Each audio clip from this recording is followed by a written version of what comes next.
Հանրապետական հետ դաշինք հավանական համարում եք։ Ոչ։ Ինչու՞։ Որովհետև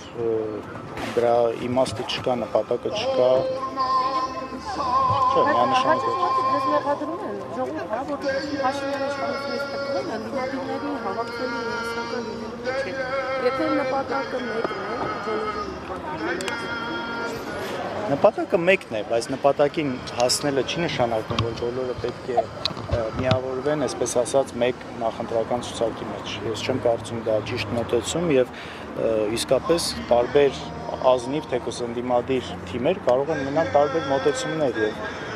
այս մեկ ցուցակում ընդգրկվելը չեմ կարծում, որ որևէ մեկին այս առումով ճիշտ օգուտ կտա։ Իհարկե միավորումներ պետք են, ավելի մեծ բլոկներ են պետք լինելու, ավելի փոքր կուսակցությունները, քիչ վարկանիշ ունեցող կուսակցությունները կարծում եմ սխալ կլինի առանձին մասնակցելը, ավելի ճիշտ է ճիշտ հաշվարկված միավորումներով գնալ։